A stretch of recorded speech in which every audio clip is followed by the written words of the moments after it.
All right, roundbyroundboxing.com here with Chris Algieri at the presser for Algieri Provodnikov for June 14th. Chris, how's everything? Good, good. Everything's going really well. This was a great press conference today. Training camp's been going well. Feeling very confident for June 14th. All right, now your last few fights, you've kind of put on a show, and you really built a name for yourself in Long Island, where you're from. The fight was originally supposed to be at the Nassau Coliseum.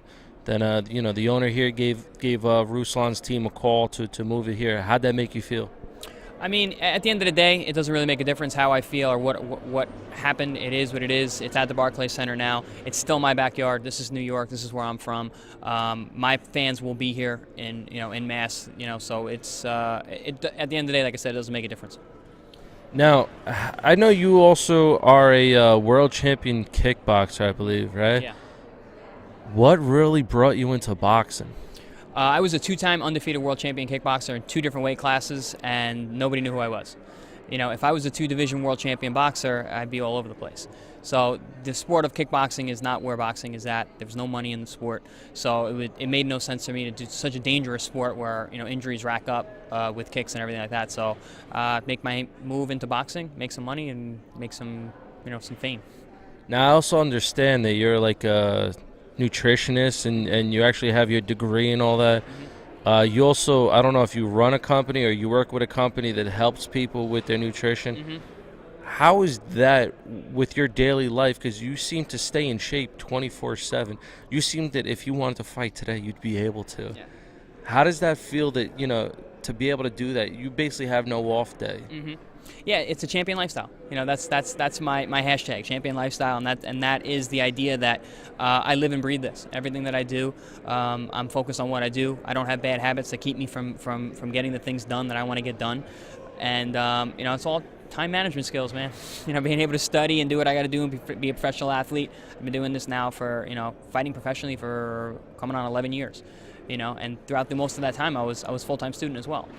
So it's just being able to manage your time and really stay focused on the things that you want to get done. And being a champion is not just about being in sports; it's everyday life. All right, now outside of boxing and everything you do with nutrition, I also heard that you do something with a foundation, I believe. Was that true? What's the name of the foundation? Yes, it's the Irene and Eric Simon Brain Research Foundation. It's a charity to help raise money for brain research for students who wish to pursue research for brain disorders, brain damage, neurological disorders, and I think it's an important thing to be involved with something like that, especially in a sport where there is brain injury is a major injury that occurs in the sport. They're great people. They're really trying to help out as many kids as they can and really push the limit when it comes to the research that we can do on the brain and learning and finding out new techniques for helping people. How could fight fans or just the general public find out information on it, whether to follow, help out, or even donate? You can check out chrisalgieri.com. There's a link on there for the IES Research Brain Foundation, and they have links on there for donations and charitable events. There is a golf outing coming up in June. I think it's about 2 weeks after my fight, which would be great to check out if anybody can check that out. All right, so now back to boxing. What do you actually know about Ruslan Provodnikov? From what fight fans know is that he is a brawler. He loves to brawl. You're more of a on the boxing finesse side sense. How do you see this fight going? You think you'd be able to keep him into more of a boxing style than maybe screwing with your head and going more towards the brawling style? It would be stupid for me to stand in front of him and brawl with him, and I'm just too smart for that. I'm going to go out there and I'm going to use my game plan. He's going to try his best to try and get me to stand and fight. Who knows what's going to happen, but I don't plan on standing and fighting with him. I'm going to be moving around, using my boxing skills, my considerable height advantage. And not for nothing, everyone realizes how strong I am once I'm in there. I don't think any of my opponents have ever said that I'm a weak puncher, even though a lot of people say that I don't have a lot of power. It's just, it's one of those things. I'm a strong guy, and Ruslan will see that on June 14th as well. Well, yeah, I was actually told by that because a friend of mine, Peralta, you actually fought him in Hutchinson actually a little more than a year ago. and you two were going in as undefeated prospects, and you beat him, and he actually told me he has a lot of respect for you for what you were able to do that fight. Because, of course, a lot of people at that time were still looking at you more of a kickboxer. All right, now, the other question I have for you is, I know you're not looking past this fight, but what do you see yourself doing within the sport of boxing? He has, I guess you could say, a concrete conclusion that, he's upset that, not necessarily upset, but you weren't the opponent he was looking to fight.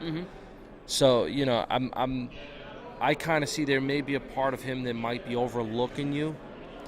Now, with that being said, if you do put him away, is there anybody else you would be wanting to call out or maybe bring another mega fight to the area, whether Barclays Center, Madison Square Garden, or Nassau Coliseum? Well, in terms of what the landscape of the game is after this fight, I really don't know because it does change so fast. The boxing game is like the Wild West. Who's on top changes every couple months. So in that regard, I'm not really going to worry too much about who we're going to fight next, but I am going to think that we're going to bring some boxing back to New York, and I think with my fan base and my style and high marquee fights like this, I think we can do that. And the future of boxing is bright, man. Boxing is not dead, and I think that we can make some big positive changes in it. All right, great. Last thing, with you having your last fight on Friday Night Fights, I believe, you gained a lot of fans after you beat Emmanuel Taylor. Any last words for you new fight fans around the world? Yeah, keep tuning in. Everyone kind of had me as the underdog against Taylor too, and the more I step up, the wider the margins at which I win. So give me the best guys in the world, and I'll beat them that much better. So just keep checking in. So for you new fight fans and everyone else, how could they follow your career? Instagram, Twitter, Facebook? I know you also said you have a website. Got all that. ChrisAlgieri.com has links for all my Twitter, my Instagram, all my social media stuff. But really, everything is just my name. If you can spell my name, you can find me. All right, thanks. RoundByRound.com here with Chris Algieri for the fight against Ruslan Provodnikov, June 14th, Barclays Center. If you're in the New York area, trust me, this is a fight you definitely do not want to miss. Thanks.